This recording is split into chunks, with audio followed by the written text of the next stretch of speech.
ఈ మధ్య మనం పాండమిక్ సిచ్యువేషన్ అయిన కరోనా నుంచి బయటపడ్డాము. అంతలోనే మళ్ళీ scrub typhus or bush typhus అనే కొత్త వ్యాధి మనల్ని భయపెడుతుంది.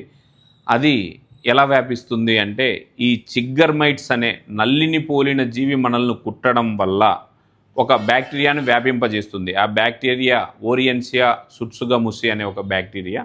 ఈ నల్లిని పోలిన జీవి మనం కుట్టిన ప్లేస్లో నల్లగా మచ్చ ఏర్పడుతుంది ఇవి కుట్టినప్పుడు. అండ్ దెన్ 5 నుంచి 20 రోజుల లోపల దాని లక్షణాలు బయటపడతాయి. ఎటువంటివంటే తీవ్రమైన జ్వరము, అలసట, తలనొప్పి, తర్వాత ఆహారపు నాళపు సమస్యలు, శ్వాసకోశ సమస్యలు, మల్టీ ఆర్గాన్ ఫెయిల్యూర్లోకి వెళ్ళేసి పేషెంట్ మరణించే అవకాశం కూడా ఉంటుంది సరైన టైంలో గుర్తించకపోతే. ఇది అంటువ్యాధి కాదు, దయచేసి జనాలు భయపడొద్దండి. తుమ్మడం ద్వారానో దగ్గడం వల్లనో ఇది రాదు, భయపడాల్సిన అవసరం లేదు. జనరల్గా ఎవరు ఎక్కువ ఎఫెక్ట్ అవుతారంటే మన రైతన్నలు, మనకు ఆహారాన్ని అందించే రైతన్నలు కానీ, పిల్లలు బయట ఆడుకుండే పిల్లలు కానీ ఎక్కువ ఎఫెక్ట్ అయ్యే అవకాశం ఉంది. వాళ్ళు జాగ్రత్తగా ఉండాలి.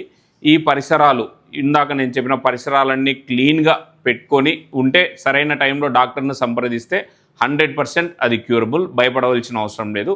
చిన్న టెస్ట్ ఐజీఎం ఎలిసా టెస్ట్ ద్వారా దీన్ని గుర్తించవచ్చు. దయచేసి అందరూ జాగ్రత్తగా ఉండి పరిశుభ్రతను పాటించి మీ ఆరోగ్యాన్ని కాపాడుకోవాల్సిందిగా మనవి.